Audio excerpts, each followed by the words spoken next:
I would encourage you all during these talks to ask questions, not just at the end of the talks, but also during the talks to make it more of a discussion. So we're going to continue on our theme from yesterday of jets and staircases on other planets, and we'll start with Peter Reed from Oxford. Okay, thank you. Thank the organisers for inviting me to give this talk. So this is work that is, in a sense, ongoing and work in progress.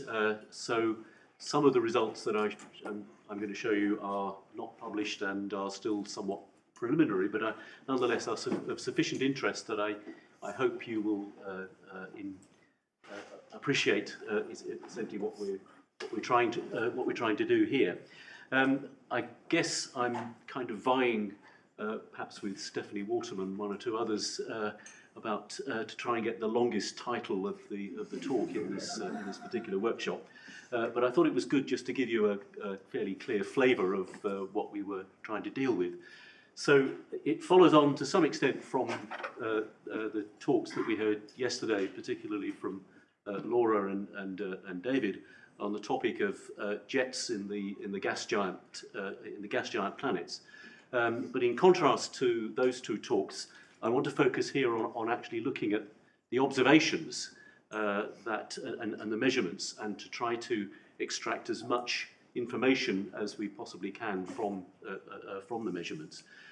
They have their limitations, as I will explain, but nonetheless, this is the real world, and it is important, I think, to appreciate what we can observe and at least provide some constraints on what models are seeking to achieve.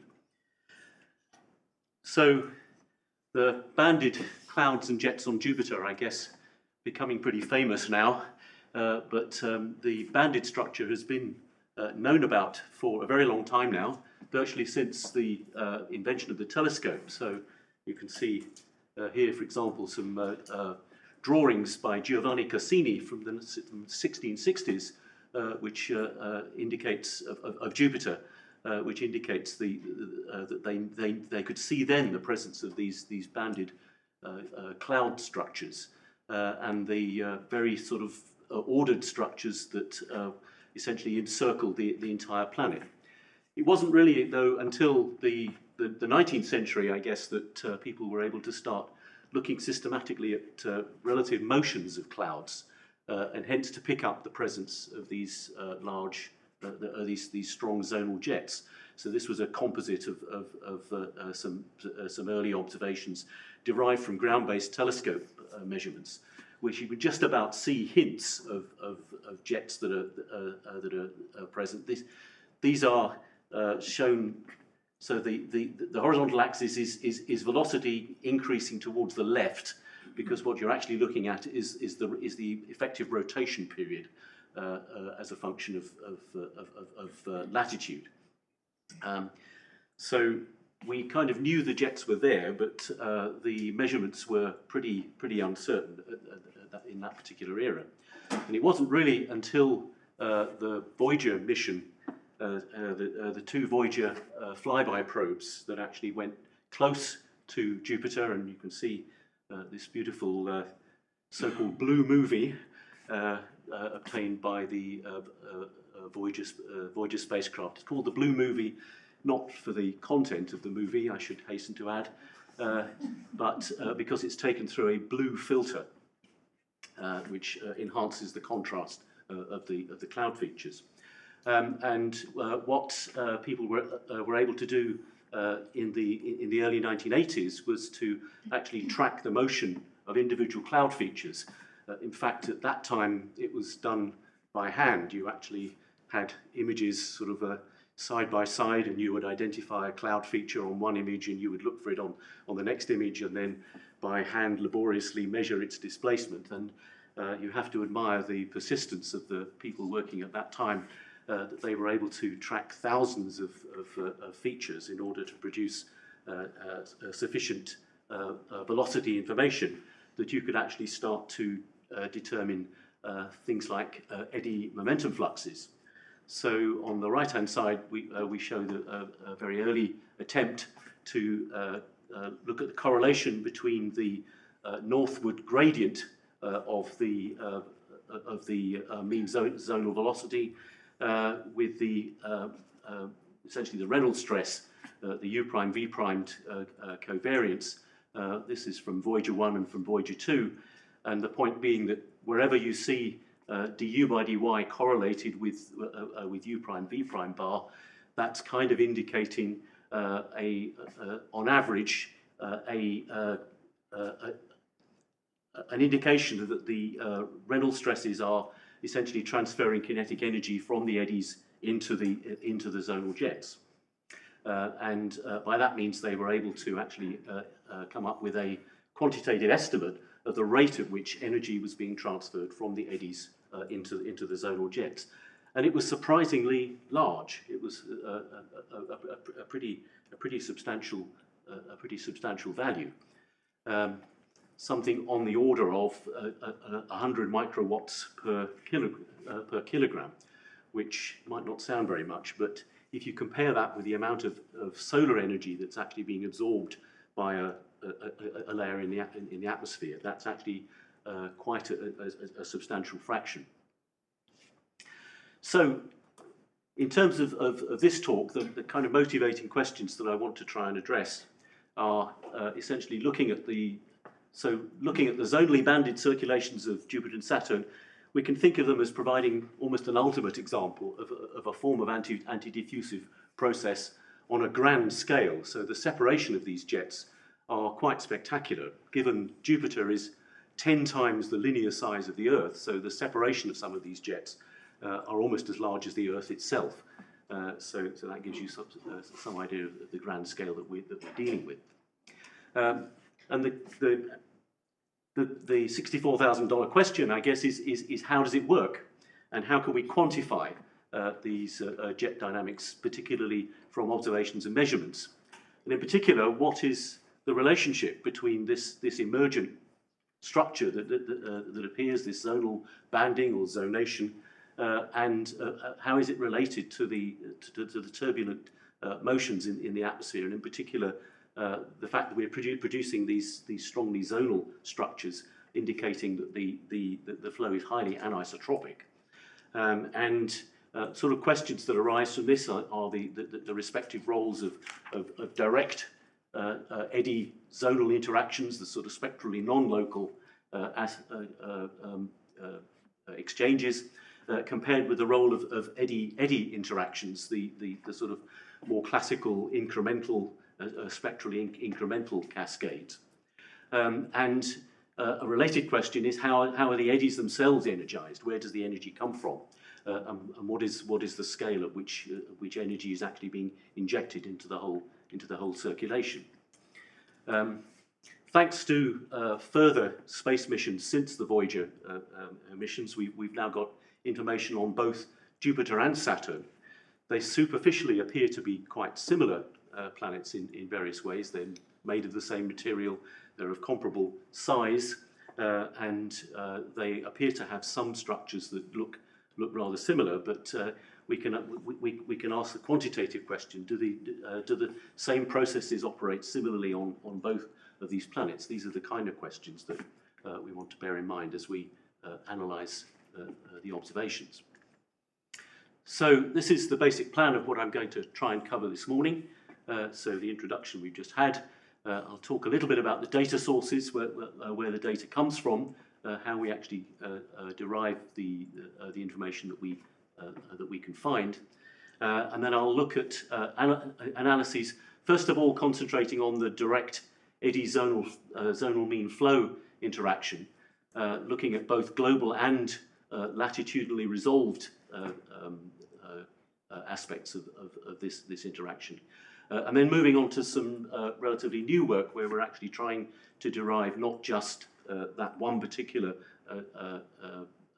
route for exchanging of energy, but looking at the more general fluxes of kinetic energy throughout the spatial spectrum. And we'll hopefully arrive at some at least provisional conclusions. So in terms of the data sources, most of the data that I'm going to show results from derived from the Cassini mission. This was the mission that was launched by NASA in the late 1990s. It was intended to place a spacecraft into orbit around Saturn, but in getting to Saturn, it did what a lot of recent outer planet space missions have done, and that is that it uses the gravity assist by flying past various planets on the way and using that interaction to gain angular momentum about the Sun in order to fling the spacecraft ever further away from the Sun to the outer reaches of the solar system. And the Cassini mission in particular followed a route that included a close or a relatively close flyby of Jupiter on its way to Saturn. And this happened to be quite a fortunate happenstance, because one thing that the Cassini mission planners hadn't bargained on was the fact that this was a very good opportunity to actually view Jupiter. So they didn't actually plan many observations. So it was just left to the imaging team on the spacecraft to say, well, since we're in the area, why don't we just turn the camera on? And so they just pointed the spacecraft at the planet as the spacecraft made its leisurely flyby, and so was able to gain a wonderful series, very systematic series of images over the course of time. And is that real color? yes, well, it's as much as can be reproduced. The camera actually takes a series of separate images through different filters, and then what we can then do is to combine combinations of these coloured filters to reproduce what you would effectively see with the naked eye. So yes, the colours of the clouds are largely either white or a sort of reddish brown colour. They correspond to slightly different heights, but what we're basically looking at is a kind of deck of clouds that are mainly composed, we believe, of ammonia ice, coloured by various other sort of minor chemical species. It's a strongly chemically reducing atmosphere. It's a hydrogen and helium atmosphere with trace amounts of nitrogen and phosphorus and various other compounds. There is water in the atmosphere as well, but that tends to condense at a somewhat lower altitude than what we see here, some 100 or more kilometers below the cloud deck that we're actually observing here. And so what you're looking at here is a whole sequence of images sort of strung together and sort of relocated so that you are effectively looking at, sort of continually looking at one particular place on the planet as it rotates underneath the spacecraft, effectively. And you're looking at essentially the entire planet. This is all 360 degrees of longitude, and roughly, well, you can see a latitude scale here. So what we do to actually obtain velocities is these days is that we use automated correlation of velocimetry. You take pairs of images and actually correlate patches of pixels within the images. This is a technique that's familiar to laboratory fluid analysis. It's a PIV technique, but it actually works pretty well on cloud texture features. And in so doing, you can effectively obtain a velocity field at almost every point over which you have a clear image. And we are relying on the fact that the clouds are all virtually at the same level, which is almost true, but not quite true. And we're also kind of hoping and assuming that the velocity doesn't change too rapidly with altitude. And the acid test is that you obtain a velocity field and then you look at its horizontal vorticity and divergence. and it turns out that the divergence is much, much weaker than the vorticity, which gives us some confidence that what we're looking at is a real dynamically consistent velocity field and not some mishmash of all sorts of different levels. So that's what we've been working with the Jupiter data set, and in this particular case we have actually taken the images directly, used our own software to derive the velocity fields, and we concentrated on the images that were taken during the closest approach of the spacecraft to the planet, which gives us the best spatial resolution, and have obtained our own mosaics of these velocity fields, and we have basically about 4 Jovian rotations worth of realizations.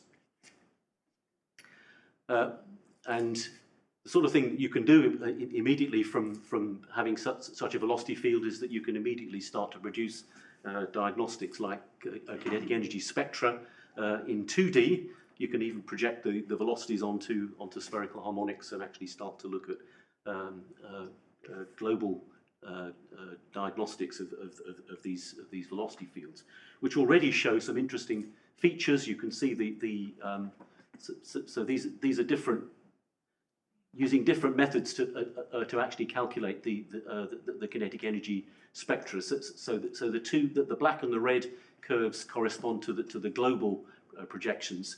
The blue is actually taken from individual snapshots of the planet, and you can already see evidence for a relatively flat spectrum at low wave number on the large scales, and then a spectrum that then kind of tends towards something that looks suspiciously like a k to the minus 5/3 over quite a wide range, including a scale that corresponds to where we believe the Rossby radius of deformation lies, at around about the sort of 2,000 to 3,000 kilometer scale, before kind of doing something a little bit less physical, probably as we approach the resolution limit of the measurements. So I have to introduce a note of caution. I said we were diagnosing or going to look at turbulent cascades. Of course, we can't really do proper statistics because we only have single snapshots in most cases. So I'm going to take a leaf out of Mara Freilich's book and note that what we're looking at are fluxes, not strictly speaking sort of fully averaged cascade dynamics, but nonetheless, this is all we've got. This is all you're going to get probably for the next couple of decades. So we've also looked at Saturn, and here we've relied on some of the collaborators that were mentioned in my on my title page. So it's again based on Cassini images, but somewhat paradoxically, even though Cassini spent some 14 years or so in orbit around Saturn, the number of images that were actually useful for measuring velocities on the planet is actually surprisingly limited, because we had to persuade the entire Cassini team to devote spacecraft time to actually looking and staring at the planet, rather than getting terribly excited and looking at the rings and all the moons of Saturn, which and the magnetic fields and everything else. So the imaging people had to take their turns in actually getting imaging data that could be used to do atmospheric dynamics. But we have an analysis of the polar regions of Saturn from our colleagues in Bilbao, who have obtained the velocity fields, and you can see an example here of the north polar region of Saturn, which is characterized by 2 very interesting features. There's a sort of hurricane-like polar vortex right at on the pole of Saturn, and then it's surrounded by a secondary jet, which has this remarkable hexagonal structure.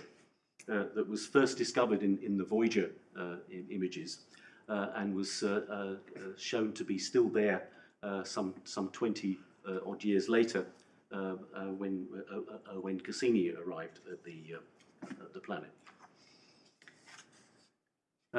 We also have information on the mid-latitudes and lower latitudes of Saturn, this time in collaboration with our colleagues John Barbaro and Tony Del Genio from NASA GISS. So these were again using Cassini images taken when the spacecraft was closer to the equatorial plane, and were able to derive reasonably good coverage of the planet. But Saturn, rather inconveniently, has this very large and almost opaque ring structure, which unfortunately shadows part of the planet, and that unfortunately means that there's a kind of gap in the coverage that's simply due to the fact that we can't observe the planet through the rings. So it's not quite as satisfactory as a data set as the one for Jupiter. So, looking then at some of the diagnostics that we can derive from these measurements, we look first of all at the direct eddy-zonal flow interactions, and the theory for this, of course, is now pretty well known. It's derived by people like David Andrews and Michael McIntyre in the 1970s. And we can write down the equation governing the zonal mean zonal flow in the following form, where you have the rate of change of U being affected by the zonal mean overturning circulation itself, represented by these terms on the left-hand side, and then the eddy interactions that affect the zonal flow are represented by this divergence of the flux term, where the flux is the so-called Eliasson-Palm flux, which is shown in full form here. But the interesting terms that we focus on are essentially the horizontal eddy momentum flux, and it's particularly the U prime V prime bar. That's where that fits into this picture. So these other terms, unfortunately, are not accessible to us to actually measure, because we don't have sufficient information on the temperature structure of the planets. But so we're just going to focus on this contribution to the whole budget and see where that leads us. So we can take this equation and derive from it a conservation equation for the kinetic energy, and in particular the eddy part that's affecting the kinetic energy. We can write in this form, and in integral form it takes this form, where we take the product of U bar itself with the divergence of the corresponding eddy flux, and then we normalize it. This is in area weighted form, essentially, over a range in latitude. You don't consider any transfer of kinetic energy in depth? We have no means of... Or you just can't measure it? We just can't measure it, that's basically it. Well, but I mean, it would see, in principle, there would be an extra piece there, right?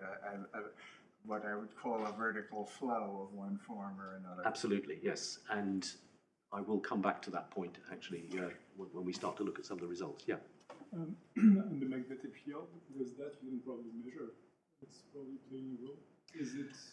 It's playing a role, but probably at much deeper levels.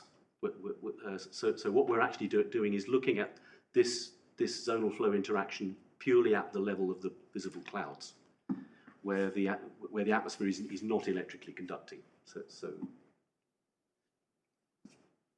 So typical values that come out of this analysis, averaged over the entire planet that we can measure, end up looking like, as I say, somewhere between 50 and 100 microwatts per kilogram for Jupiter, and something like a half to a third of that for Saturn.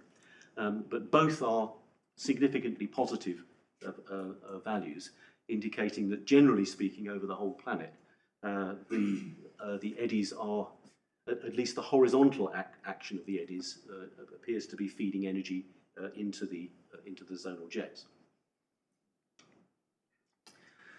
But that's not the whole story by any means. Certainly, I mean, you only need to look at the planets to see that we're not looking at objects that are horizontally homogeneous. I mean, the cloud patterns themselves, there's systematic changes in appearance as you go from the tropics towards the poles, and each of these regions, the tropics, the mid-latitudes, and the polar regions, all seem to have their own sort of characteristic features that we can see. So you have polar vortices, for example, on Saturn or on Jupiter. Jupiter has these multiple polar vortex structures with these chains of cyclones dancing around the pole. Saturn has this sort of hexagonal structure and wavy jets in the middle latitudes. Jupiter tends to have a rather more spotty appearance in the middle latitudes, but also with some waviness in appearance. And then the equatorial region itself, both planets exhibit very strong equatorial jets that effectively have the atmosphere rotating significantly faster than the rest of the planet. Even on small scales, at the scale of sort of thunderstorms and lightning and so on, it's certainly not uniform across the planet. And in fact, the recent Juno measurements, so that the line here shows the frequency of thunderstorm diagnostics, mostly lightning bursts. Clearly much stronger in the northern hemisphere compared with the southern hemisphere, and also much more frequent at high latitudes compared with the equator.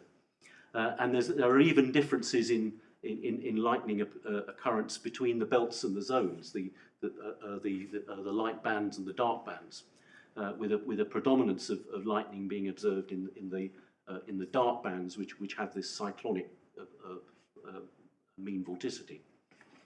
So it's not a great idea to focus solely on global averages, and so it's interesting to consider basically, are there systematic variations in properties, particularly with latitude, and this is one of the things that we're now trying to focus on in looking at some of these dynamical diagnostics. So if we start off with Jupiter, and what we're doing now is to look at the kinetic energy conversion, the eddy to zonal flow conversion term now as a continuous function of latitude, which means that we want to look at the integrand of this equation for this integral term, and that's essentially what's plotted on the left-hand side here for Jupiter from the data that we have. And so what you can see now is the product of U with the divergence with a convergence of the Reynolds stress. Note the negative sign there. And so where this term is positive, that's indicating energy going from the eddies into the zonal flow. And you can see the profile of mean zonal flow is shown by the dashed line. You can see a strong correlation between the positive peaks of this function and the location of each of the jets. And and in particular, what you can see very clearly, for example, at these sort of cusp-like structures on the flanks of the equatorial jet, you can see a very strong peak centered right at the peak of the jet itself, with negative peaks on either side. This is an indication of the way in which the interaction is actually trying to sharpen the jet. It's accelerating the core of the jet while reducing the energy from the flanks of the jet, effectively. So therefore, trying to make it stronger and sharper. And this applies not only to the eastward jets, which have the positive velocity, but it also applies to some extent to the westward jets as well. So if we actually look at the integral of this just integrated over each individual jet, either eastward or westward, then we get the picture on the right-hand side. So these bands indicate the latitude range over which each of these points has been calculated. So this is a latitudinal average just over each of these bands. And what you can see is for each of the jets, then this conversion term is positive, but it's quite variable in magnitude from one latitude to the other. And it's also not of completely uniform sign. So, for example, you can see 3 points here where this conversion averages to a negative value. So there are 2 mid-latitude jets in the north on Jupiter at the time that we happen to be observing when this term was negative. Another interesting point actually is this one here, which is centered right on the equator itself. And this is actually a kind of interesting result because it's such a strongly negative result right on the center there that one is wondering whether that there must be something missing from the kinetic energy budget, essentially. And this is a clear example of where I suspect what we're looking at is evidence of the equatorial jet being driven not by the horizontal fluxes, but by probably the vertical component of the EB fluxes, which unfortunately is not accessible to direct measurement. If we play the same game with the mid-latitude data set for Saturn, then we get the following picture. Now, unfortunately, there's a big gap in the middle, so we can't look at the equatorial jet on Saturn in the same way as we did for Jupiter from this data set anyway. But we see the same basic properties, though with rather different magnitudes. And we see, again, most of the jet averaged conversions are positive, with 3 exceptions that we can see here in the southern mid-latitudes of Saturn. Another particularly interesting area to look at are the polar regions. So here we show the corresponding profiles just for the polar regions of Saturn. This is the southern, near the South Pole. This is near the North Pole. The profiles again show the same kind of traits, where we can see that both the circumpolar jets are being positively fed by the eddy terms, whereas the polar vortices themselves also have some eddy contributions to their maintenance. In the case of the south polar vortex, the eddy contribution is positive, whereas on the north, the contribution appears to be of the opposite side. So if we actually look at the actual values, so the north polar jet, something like 100 microwatts per kilogram. The south polar jet roughly the same, but the north polar vortex has a negative value, indicating that the departures from circular symmetry of the vortex are actually extracting energy in the horizontal sense from the polar vortex itself. We can go one stage further with this conversion term, because at the moment what we're calling eddies are essentially anything that is not zonally symmetric, and that can range from planetary scale objects all the way down to tiny features, and it's of some significant interest to be able to pick that apart and actually look more closely at what scales are actually playing important roles. So we can actually perform a longitudinal decomposition into different Fourier harmonics in the zonal direction. by essentially decomposing the horizontal momentum flux into contributions from different zonal wave numbers at a particular latitude. So we just perform a Fourier decomposition in the zonal direction while retaining the resolution in real space, in latitude. And we can form the effective decomposition of the U prime V prime flux just by the complex product of the amplitudes of U and V.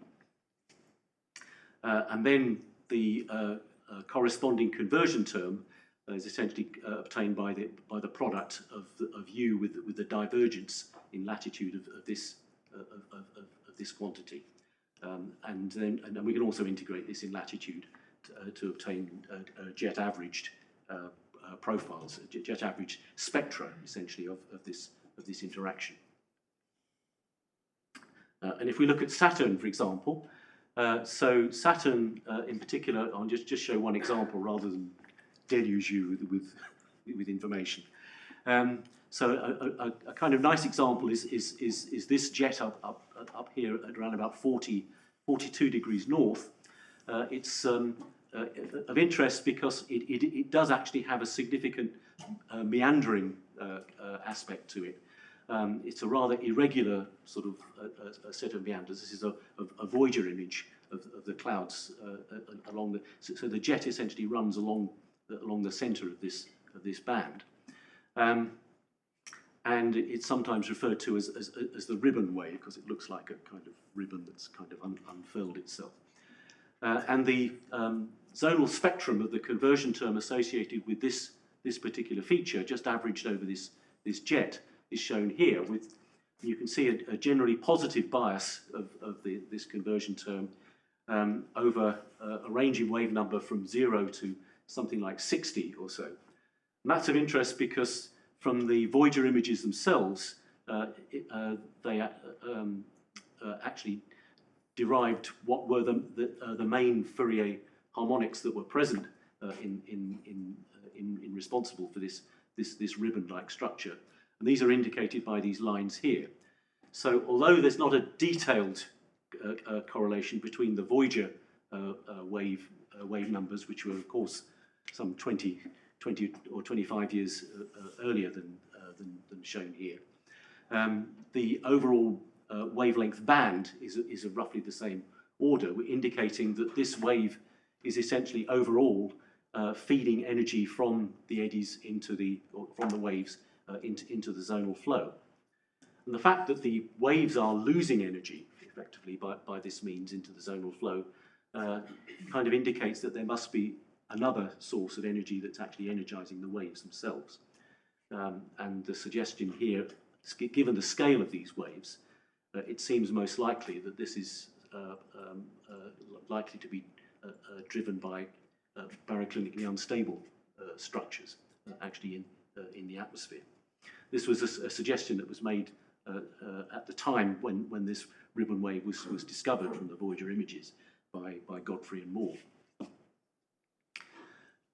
Even more interesting is this mysterious hexagon structure. So if we perform the zonal Fourier analysis of the conversion term in the jet that hosts this hexagon structure, we also find that in fact the wave number 6 pattern itself is also feeding energy apparently directly into the zonal jet. The conversion term has this characteristic structure of a positive peak aligning with the peak in the jet and negative peaks on either side, indicating that wave number 6 is trying to sharpen the 76 degree north jet, and this is what the spectrum actually looks like. You have this very strong peak at wave number 6, which again would seem to suggest a likely origin of the wave number 6 pattern to come not from barotropic instability, where you would expect this term to have the opposite sign, but from a baroclinic instability, where the energy is being derived essentially from the potential energy in the stably stratified part of the atmosphere. Do you ever encounter events where the energy flow is from the jet to the waves? In other words, the Reynolds sign, the Reynolds power reverses? That was that was underlying those cases that I showed earlier where the conversion term was negative. Okay, what relative fraction between positive and negative, roughly, in your observations, would you say? Fraction of what? Well, in other words, in other words, is it 50-50, or is it more energy going in? Oh, the fraction of phenomena that we see that draw their energy from the jet is much smaller than the other way around. I mean, it's 10%, something like that. 10%. Of that sort of order is what I would guess, off the top of my head. I would need to look more carefully if you want a more quantitative answer.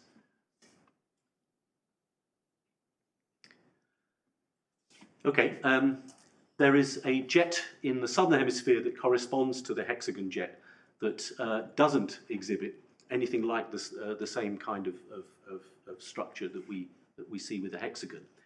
It's a much the waves are much weaker and much more broadband in that latitude, but nonetheless the statistics suggest that the majority of the wave components that were present in this particular data set, at least, had a positive bias in the same way as in the north, corresponding to the same effect that these waves are also feeding energy into their jet, at least through the horizontal Reynolds stresses. So we can draw some provisional conclusions from this concerning the eddy-zonal flow interactions. So for Jupiter, we find almost all the jets seem to be energized by eddies except these two mid-latitude jets at that particular time, and on the equator itself. Even the cusp-like features, peaks flanking the equatorial jet, seem to be energized by these horizontal fluxes, which is not a result, I think, that had been noted before. And also that the equatorial jet core is clearly not being energized by horizontal fluxes, but must presumably be energized by other terms, notably probably propagating in the vertical. And on Saturn, we find a similar result, that almost all the zonal jets are energized by eddies, except for these three jets in the southern hemisphere and the north polar vortex. And in particular, both this ribbon and hexagon waves seem to be energizing their host jets, suggesting, because they're very large-scale structures, that this may be an indication of baroclinic instability in the atmosphere. Can I ask, can you say a little bit more about the physics of the hexagon structure? And why don't we see any manifestation of nonlinearity, you know, in terms of smaller scale features around that? It's a very good question. I'm not sure anybody really knows, to be perfectly honest. It's not quite true to say that you only have a wave number 6. If you actually look at the kinetic energy spectrum, you can see the harmonics. You can see 12 and 18 appearing in the spectrum, which is an indication of some weak nonlinearity. But the impression it gives, well, at least the impression it gives to me, is that it's a weakly unstable wave that is kind of equilibrated without actually getting very, very strongly nonlinear. Just following up on that, I mean, there are lots of examples in basic vortex dynamics where you can find, you know, 6-fold or m-fold symmetric equilibria, and I presume that even in a simplified, say, 2-layer system, maybe in QG, you could construct the parameters in such a way that you could find equilibria that have hexagon shape. I'm not sure anybody's done that, but I'd imagine, considering there's a zoo of these structures that are now known since the late 70s in mainly two-dimensional flows, but in a few in QG flows, that these equilibria probably exist throughout. Well, there's fairly abundant experimental evidence as well of regular equilibrated structures in real fluids experiments. Usually in regimes which are not very strongly driven or very strongly nonlinear. And I think that's the issue, that what we're probably looking at is a jet that is not very strongly supercritically unstable.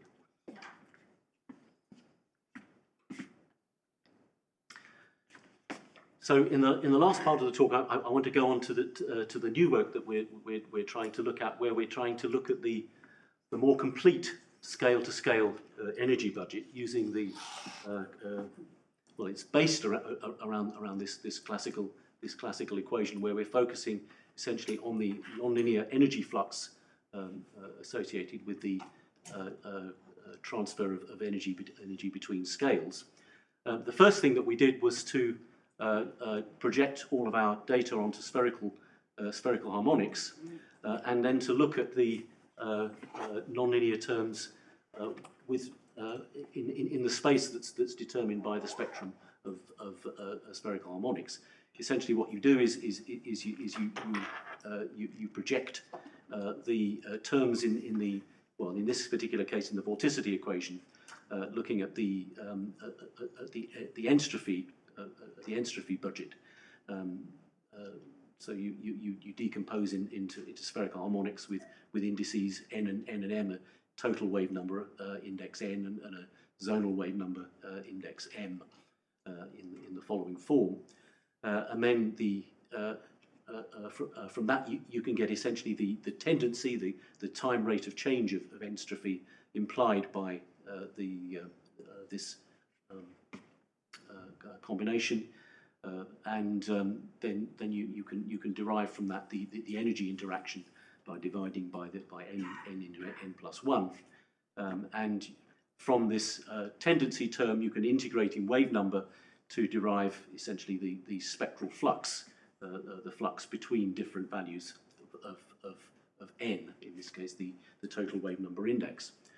And that's essentially what Roland Young did in my group to derive the curve on the left-hand side from the Jupiter data set. So this is the same data set that I've been talking about, derived from the velocity field that we obtained from the Cassini images. And what we've shown here is the spectral flux then as a function of total spherical wave number. We approximate that spherical wave number by a sort of estimated wavelength in kilometers, indicated by the top scale.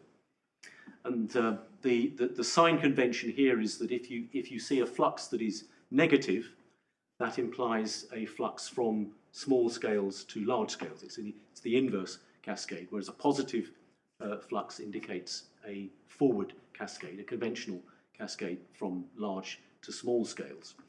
And what we found was that over a wide range of n, the cascade that or the fluxes that we derived were indeed in the negative sense, from small to large scales.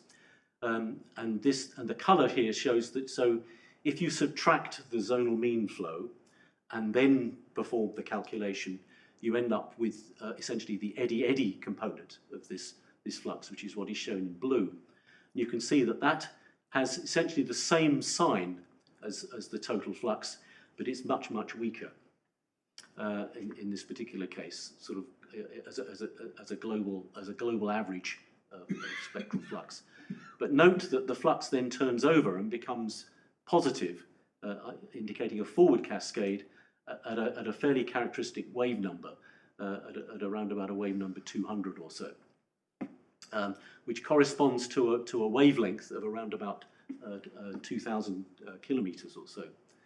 And this was a very clear result. We tested this from all sorts of different ways to try to establish the robustness of the result, and it seems pretty clear.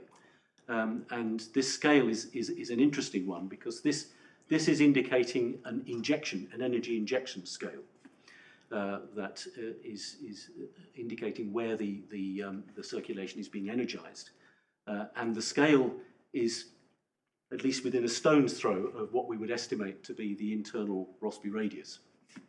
So this is kind of indicating that at least over the low and middle latitudes, the energy injection mechanism seems to be consistent with a baroclinic injection process. Stephanie? How do you estimate the deformation radius? Do you need to know the stratification? Yes, there is information on the stratification, partly from probes, partly from all sorts of sort of and from infrared sounding of the atmosphere above the clouds. So we have some indication of the stratification, though one has to acknowledge that it's a fairly uncertain estimate. I mean, there are a lot of they're fairly wide error bars.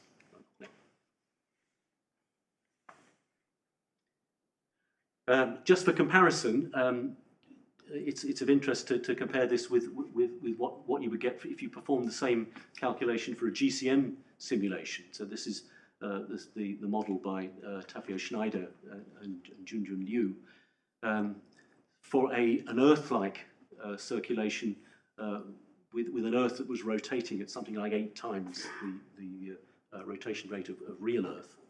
And you end up with a pattern that looks remarkably similar, in fact. So with a total flux that follows this same characteristic pattern. Of course, they had many more realizations that they could average over to get a much cleaner looking signal. But they also found that it was the eddy-zonal that was part that was dominating over the eddy-eddy part, even though the signs were essentially correlating. But now this is a global, effectively isotropic average of the flux. So we can ask the question, how do these fluxes vary with latitude? In the same way as for the eddy-zonal flow. We also there are also measurements from observations of Jupiter's polar regions by Leah Siegelman and her co-workers, based on the infrared images that were obtained by the GIRAM instrument on Juno, where they derived a kinetic energy tendency profile as a function of wavelength, which indicates an energy source in the polar region over this region here, but on a much smaller scale, on something more like 100 kilometer scale rather than thousands of kilometers.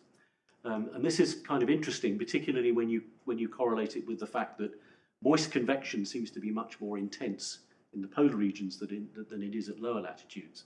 And 100 kilometers would suggest more likely convective scales that are dominating over other mechanisms. So that's another reason why we should look at the latitude dependence of these statistics. So what we've done is to follow people like Kemker and Caspi, who perform their spectral flux analysis in a semi-spectral sense. So they spectrally decompose in the zonal direction, but retain the latitude resolution, and it's essentially in principle the same, except now we only look at the decomposition in the zonal direction. So K is the zonal wave number, and we essentially derive the tendency terms from which you can derive a zonal flux by integrating in wave number. And these are sort of typical fields that you get from GCMs, but these of course look much cleaner and smoother than we would expect to see from snapshots of observations, not least because these are time averages for simulations for which the zonal jets drift in latitude. So you're effectively averaging not just over individual jets, but over ensembles of jets at all sorts of different latitudes. So you get these much clearer signals that we might expect to get from snapshots of data. Since time is moving on, I'm better to. So anyway, we can perform this kind of analysis from the data that I've already been showing you, and this shows you the kind of global average picture that we see first of all. So the spectral flux as a function of zonal wave number now shows qualitatively the same kind of pattern. So you still see an inverse cascade at low wave numbers, turning over to a forward cascade at higher wave numbers on a scale which is on the order of a few of a few thousand kilometers. It's dominated by the eddy-zonal interaction, which is this dashed dotted line, and the eddy-eddy part actually does something rather different at low wave numbers, but then essentially dominates with this peak here. So this peak is largely due to the eddy-eddy interactions rather than the eddy-zonal interactions. Peter, Yeah, sure. The deformation wave number, where would that lie in that? Is it around 40 in M, or? It's around about yeah. So it's a little bit to the left. It's a bit to the left of where that turnover turnover appears. So there's a little bit of a mismatch there, but this is then looking at the latitudinally resolved map, effectively, of spectral flux as a function of zonal wave number from 1 up to 120, and then with latitude. And you can see this sort of banded kind of pattern. You can see that there's a lot of latitudinal structure. I've also marked the latitudes of certain large-scale important features like the Great Red Spot, the oval BA, and the smaller anticyclonic spots in Jupiter's atmosphere. But you can see a general trend of it's kind of blue to the left-hand side and reddy brown to the right-hand side, which is an indicator of the inverse cascade is shown in blue. The forward cascade is shown in the red and orange, indicating the positive fluxes. And if we then look at more locally, we can see So what I've actually done is to integrate not over the individual jets in this case, but over the shear zones, which is really where a lot of these large vortex structures are located. I mean, you can play all sorts of games with how you locate these different structures. And I mean, the main point I want to make here is not to look at every single individual plot here, but to note how variable it is from shear zone to shear zone to shear zone. Some show the same structure as in the global mean. This is just looking at the cyclonic shear zones in the northern hemisphere and in the southern hemisphere and the northern hemisphere. With some of the bands where there are known features indicating some significant differences. Note that some of the profiles actually don't show the turnover with the forward cascade at all. They actually show an inverse cascade all the way to the smallest scales that we can resolve. So even within parts of Jupiter's atmosphere, the suggestion here is that there isn't a kind of universal scale that's energizing everywhere. I mean, there's clearly a lot of diversity indicated here. Here are the anticyclonic regions, which show rather more evidence of this turnover effect from negative to positive. Note that the Great Red Spot itself looks completely different to everywhere else, and seems to have this rather curious sort of balance between an inverse transfer to the zonal mean flow, where the eddy-eddy component is largely positive.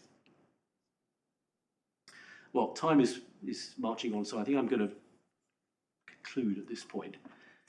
So basically, we see that as far as the spectral fluxes are concerned, there's evidence from both planets. In fact, I didn't have time to show you the Saturn stuff, but if I had time to show you, it would show evidence for these double cascades with an inverse cascade at small wave numbers transferring to forward at large n for at least the global mean fluxes. But the semi-spectral fluxes show rather more diversity and variability. So the forward branch is not always present. The eddy fluxes are not always in the same direction as the total or zonal fluxes. And there appear to be at least two different forcing scales, one of at least the same order of magnitude as the deformation radius, and some on scales which are much, much smaller than that, presumably corresponding to different physical forcing mechanisms in different locations. And the obvious candidates are the barochromic instability and moist convection as two distinct and quite energetic processes that are known about. But the large oval vortices have significant impacts on these flux profiles, possibly indicating the presence of some sort of flux loop where some components are growing from the zonal flow, and some components are actually putting energy into the zonal flow. There's all sorts of things that we could think of doing for the future. We want to analyse. It would be desirable to get other times and locations to check the robustness of these results. We are limited, sadly, to a relatively small number of snapshots, but also to compare with scale-to-scale transfers as obtained in numerical simulations. We have a few results that we can compare with already from particularly shallow weather layer models, where it seems to be more common to do these sorts of calculations. And this shows some results from one of our numerical model simulations, where we compare the kinetic energy spectral flux in spherical harmonic space with the tendency due to the baroclinic potential to kinetic energy conversion, which shows a positive peak at almost exactly where this turnover in the kinetic energy flux takes place. So certainly in this model, it's baroclinic instability that is causing this particular shape. Whether that's true for the real planets, of course, remains to be determined. So I'm going to stop at that point, and thank you for your attention.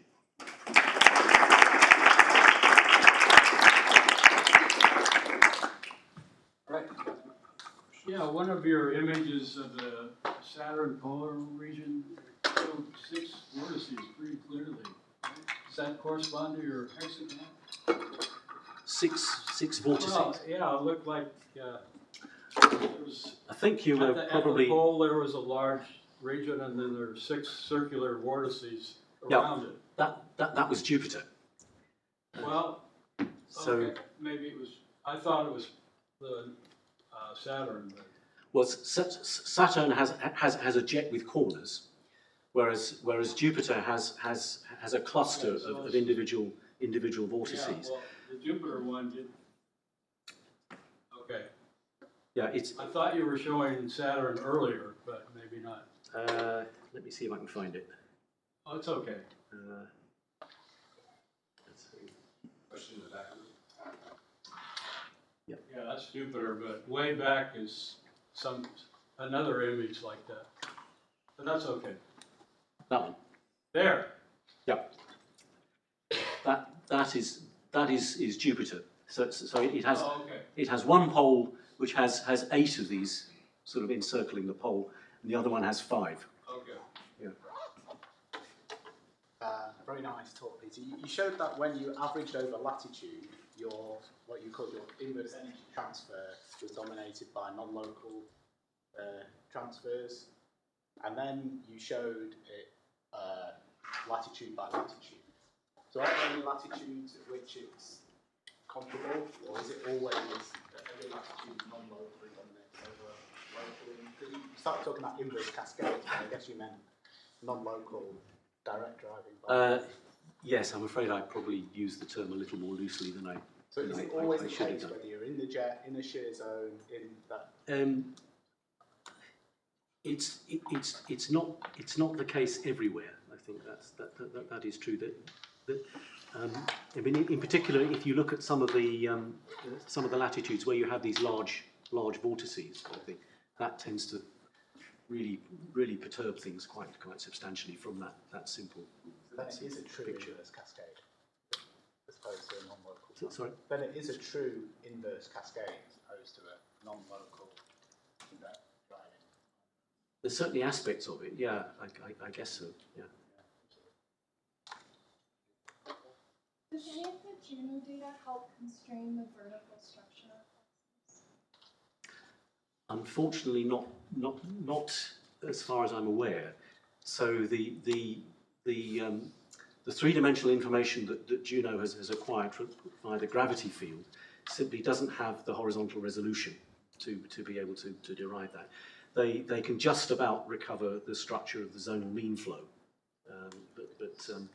and they think they can just about recover the vertical structure of the large vortices. But what you really need is kind of global coverage with much higher spatial resolution, and that just isn't available, I'm afraid. So, my understanding is giant planets have large zonostrophy. So it seems natural to ask on these plots of cascades and all where the beta scale is, right? That becomes crucial to understanding the jet generation mechanism. By the beta scale, You mean the crossover from cascade the epsilon to over beta Rossby. cubed to the fifth, or whatever it is. Excuse me? Was it the epsilon over beta cubed to the fifth? No, but I mean in terms of you were tracking where you have inverse cascade and cascade, it would be where does the beta scale fall on those plots? That, I don't think I showed that, did I? That's something I think we need to. Because you were saying properly. the jets were generated by kind of modest wave turbulence, so that question seems to be quite relevant, right? Yep. So, yeah, what I've managed to show here are the the Rhines scale derived locally is shown by that dashed line. The deformation scale is shown here. But I haven't actually calculated the intermediate scale. But it would be interesting. But it would be interesting, I agree. Yeah. Just following up on that point, I mean, do you have an estimate for energy input rates to be able to compute the L epsilon or this beta scale? And it seems like it's difficult to. Maybe the reason why you haven't done it is because it's actually hard to estimate. Well, it's hard to estimate. It's also spatially very variable. So, you know, should we use the local value or should we use some horizontal mean value? I haven't really thought that through sufficiently carefully to have an argument either way. Final question from Peter. You showed the lightning plot, right? Was there a minute ago? Yeah. I mean, it's astonishingly asymmetric, isn't it? I mean, what's that? Yes, it is. Is there any other aspect of the measured characteristics of Jupiter that shows similar asymmetry? Yes. The two hemispheres are very different in all sorts of ways, particularly the deeper you go. The magnetic field of Jupiter is very hemispherically asymmetric as well, right. Among other things. Yeah. Okay. Why don't we thank Peter again?